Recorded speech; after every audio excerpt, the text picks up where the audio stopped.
Hare Krishna. Nama Om Vishnupadaya Krishna Presthaya Bhutale Srimate Bhakti Swarupa Damodara Swami Niti Namine. Hare Krishna, friends. I would like to introduce myself, Dina-Anukampana Das, from Singapore originally, now living in India, in Bhubaneswar. And I'm the founder of Gita Jayanti International. This service was given to me by my Guru Maharaj, His Holiness Srila Bhakti Swarup Damodar Swami Shripad Maharaj, who was also known in the scientific world as Dr. T.D. Singh. He envisioned that Gita Jayanti would be the new frontier for global preaching in this millennium.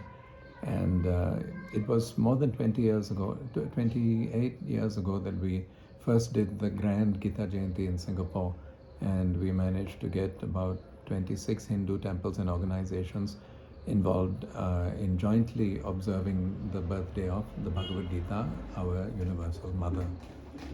So it has grown from strength to strength every year. Each year the Hindu Endowments Board appoints a different Indian organization to take the lead, and people are queuing up sometimes 6 years in advance to become the leader for that organization. It's a very good platform for networking amongst all different communities and organizations there in Singapore. So we have spread it to 8 countries, if I may see the names here, from Singapore, then Malaysia, then New Zealand, then in Australia, Sydney, Perth and Brisbane, then in Cambodia, and then in Chennai at the Ashtalakshmi Temple, and in Dhaka, and in Bali, where the Hindu Parishad has taken it up quite seriously, and all the Hindu organizations are involved in doing it there as well. So now we want to globalize Gita Jayanti, and we are soon going to open a chapter here in Vrindavan. Day after tomorrow, it will begin in the Balakrishna Vidyalaya, that the children will be singing chapter 12 of the Gita every morning as a part of their morning assembly. Singing the Gita is our special, you can say, discovery or invention. We sing it like a bhajan, and we present the text in a very simplified format with 4 short lines rather than 2 long lines, and we mark out all the long syllables so that the children can identify which the long ones are. When we make it so simple like that, within a few minutes the children start singing the Gita, and gradually we can increase the speed of our singing. If we chant Gita very fast, then it's very difficult. So we are going to open a chapter in Chennai also soon, and we have started some Gita singing in schools in Varanasi, and at Bhubaneswar and Manipur, and in Singapore and Malaysia as well. So we are having plans to take some of our trained children to a cultural meet at UNESCO in New York, in the United States of America, in the near future. And I would also like to mention that I was the personal secretary for my Guru Maharaj, His Holiness Bhakti Swarup Damodar Swami Shripad Maharaj. He was the first scientist in the world who began the study of consciousness within modern science. I believe it was in 1974 in San Francisco that he held the first symposium on the study of consciousness within science. And he organized several important international science conferences.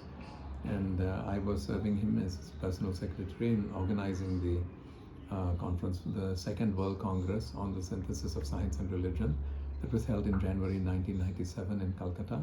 And then Life and Its Origin, Spiritual and Theological Perspectives, that was hosted by the mayor of Rome, in Rome, Italy, at the Protomoteca Hall in 2003.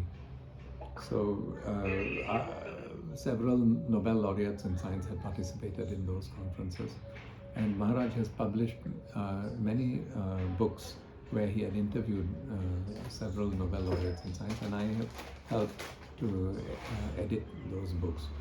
The Bhagavad Gita teaches scientific truths, spiritual truths, universal truths, And if it can be made simple and accessible so that all the children of the world know how to remember at least some of the verses, or maybe one chapter, like chapter 12, it takes only 5 minutes to sing it when you know it by heart, then it would help to bring in an age of peace and reduce all this, friction between different sects, my religion, your religion, and so on.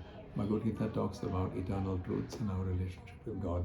I think many people in India believe in the Gita, but it's not accessible because the only reason is that generally it is chanted too fast. When the Pandits do a Gita Jayanti part, they finish the whole Gita in 1.5 hours. And even for someone like me who's been, reading and singing Sanskrit for 30 years, I find it difficult to keep up with which verse they're on. Whereas when we do it our way, small children also join in and they sing and dance and they enjoy it. And we take 5.5 to 6.5 hours to sing the whole thing. If the children are slow, we simply slow down the speed. There's no rush. And we've got all our resources, whole Gita recorded on YouTube. And the nice thing about the YouTube is you can change the speed, slow it down. So if you simply slow it down to 50%, even a 5-year-old child will easily be able to sing the Gita. So please help us to spread awareness about this Gita being available, accessible to all. And let us hope that very soon Gita Jayanti will prove to be a platform for unity for not only all Hindus, but for all human beings across the globe. Thank you very much. Hare Krishna.